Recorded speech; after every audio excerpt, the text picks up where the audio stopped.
صحابہ کرام سے مخاطب ہو کر یہ بات ارشاد فرمائی، کیا میں تمہیں ایسا عمل نہ بتلاؤں جو نفلی نماز، نفلی روزے اور صدقہ خیرات سے بہتر ہے؟ صحابہ کرام نے عرض کیا کہ اللہ کے رسول، اتنا بہترین عمل کوئی ہے تو ہمیں ضرور بتلائیے۔ تو آپ نے فرمایا کہ اصلاح ذات البین، لوگوں کے درمیان صلح کروانا، لوگوں کے درمیان اصلاح کا کام کرنا، ان کے درمیان صلح کروا دینا، جھگڑے کو ختم کروا دینا، یہ نفلی نماز، نفلی روزے، نفلی صدقہ خیرات سے بھی بہت بہتر ہے۔ اور ساتھ ہی آپ نے فرمایا والفساد ذات البین ہی الحالقہ، لوگوں کے درمیان فساد پیدا کرنا اور لوگوں کے درمیان جھگڑوں کو پیدا کرنا، یہ انسان کو تباہ کر دیتا ہے، اس کے دین کو برباد کر دیتا ہے۔ ایک معاشرے میں رہتے ہوئے بعض اوقات انسانوں میں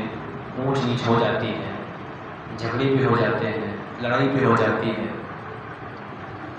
یہ عام سی بات ہے، یہ کوئی اتنا بڑا مسئلہ نہیں،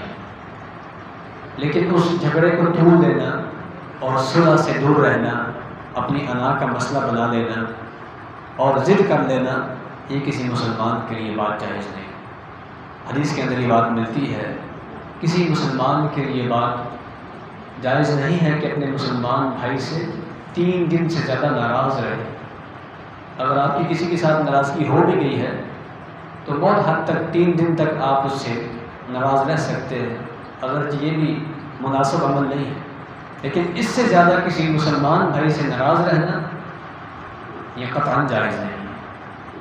تو اس کے لیے ضروری یہ ہے کہ ایسے لوگ ہونے چاہیے معاشرے کے اندر جو ان ناراض لوگوں کے درمیان آپس میں جن کی کوئی خرابی پیدا ہو گئی ہے ان کے درمیان صلح کا کام کریں۔ ایسے لوگ آج کل بہت کم ہو چکے ہیں، بہت کم ہو چکے ہیں، اور یہ صلح کروا دینا اتنا خوبصورت عمل ہے کہ اس کے لیے جھوٹ بولنے کو بھی جائز قرار دے دیا گیا۔ آپ نے فرمایا کہ لیس الکذاب الذی یصلح بین الناس فیقول خیرا وینمی خیرا، وہ شخص جھوٹا نہیں ہے جو لوگوں کے درمیان صلح کروانے کے لیے کوئی بات کرتا ہے۔ آپ کسی کی صلح کروانا چاہتے ہیں کسی دوسرے آدمی کے ساتھ، تو اس کے پاس جا کر اس دوسرے آدمی کے حوالے سے اگر آپ کو ایسی بات کرتے ہیں جو اگرچہ حقیقت نہیں ہے، لیکن آپ کے دل میں یہ جذبہ موجود ہے کہ اس دوسرے بھائی کے بارے میں جو سوچ ہے وہ بدل جائے اور اس کے ساتھ اس کے دل میں محبت پیدا ہو جائے، تو اس معاملے میں جھوٹ بولنا بھی جائز ہے۔ یعنی اتنا بڑا یہ خیر کا عمل ہے کہ اس کے لیے ایک جھوٹ جو کہ عام طور پہ جائز نہیں ہے، لیکن اس کے لیے اس کام کو بھی جائز قرار دے دیا ہے۔ تو فرمایا کہ انما المؤمنون اخوہ فاصلحوا بین اخویکم، مومنین آپس میں کیا ہے؟ بھائی بھائی ہیں، ان کے درمیان صلح کروا دیا کرو۔ تو دو لڑے ہوئے لوگوں کو دیکھ کر، ناراض لوگوں کو دیکھ کر خوش ہونا،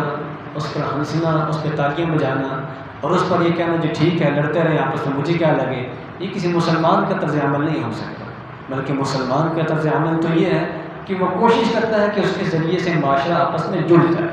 لوگوں کے آپس میں تعلقات بہتر سے بہتر ہو جائے۔ اور خاص طور پر جو خاوند بیوی کے معاملات ہوتے ہیں، خاوند بیوی کے جھگڑے آج کل بہت زیادہ بڑھتے چلے جا رہے ہیں، بلکہ ہر دور میں رہے ہیں، لیکن آج کل یہ معاملات بہت زیادہ ہو چکے ہیں۔ اب آپس میں جھگڑا ہو گیا ہے، ایک خاندان ٹوٹ رہا ہے، ایک خاندان بکھر رہا ہے، تو میرا اور آپ کا کیا عمل ہونا چاہیے کہ ہم بیٹھ کے تماشا دیکھیں یا ہم بڑے خوش ہوں کہ ٹھیک ہے کہ اس کا گھر اجڑ رہا ہے، اس کی فیملی تباہ ہو رہی ہے؟ نہیں، ایسا عمل نہیں ہونا چاہیے، بلکہ ہماری سوچ یہ ہونی چاہیے کہ کسی بھی صورت میں یہ خاندان ٹوٹنے نہ پائے، کسی بھی صورت میں یہ نکاح یہ خراب نہ ہو، کیونکہ اس سے ان کے بچوں کی زندگی خراب ہو جائے گی، ان کے آپس میں ہمیشہ ہمیشہ کے لیے انتہائی خطرناک مقاطعہ پیدا ہو جائے گا۔ تو خاوند بیوی کا معاملہ ہو یا عام مسلمانوں کا معاملہ ہو، ایک خیر خواہ، ایک اچھا مسلمان، اس کی یہی طرز عمل ہوتا ہے کہ وہ صلح کا کام کرتا ہے، صلح کے لیے کوشش کرتا ہے، صلح جو ہوتا ہے۔ اور جو اس کے برعکس آپ نے اس کا بھی ذکر فرمایا کہ وہ لوگ جو کہ جھگڑوں کو طول دینے کا باعث بنتے ہیں، جو جھگڑوں کو ہوا دیتے ہیں، مزید جلدی پہ تیل کا کام دیتے ہیں، وہ اتنے خطرناک لوگ ہیں کہ ان کا دین بالکل تباہی کے دھانے پر ہے، اپنے دین کو یہ لوگ تباہ کر بیٹھتے ہیں۔ تو اگر کم از کم ہم صلح نہیں کروا سکتے تو کم از کم فساد تو پیدا نہ کریں، جھگڑے کو مزید ہوا تو نہ دیں۔ اگر صلح نہیں کروا سکتے تو خاموشی بھی عبادت ہے، خاموش ہو کے بیٹھ جائیں، لیکن کوشش یہ ہونی چاہیے ایک مسلمان کی کہ دو مسلمانوں کے درمیان، میاں بیوی کے درمیان یا کسی بھی کے درمیان یہ جھگڑا ہے تو اس کو ختم کروائے، صلح کروائے اور اس اجر کو پالے۔ نبی کریم صلی اللہ علیہ وسلم نے اس حدیث میں بیان کیا ہے۔ اللہ تعالی ہم سب کو عمل کرنے کی توفیق عطا فرمائے۔ وآخر دعوانا الحمدللہ۔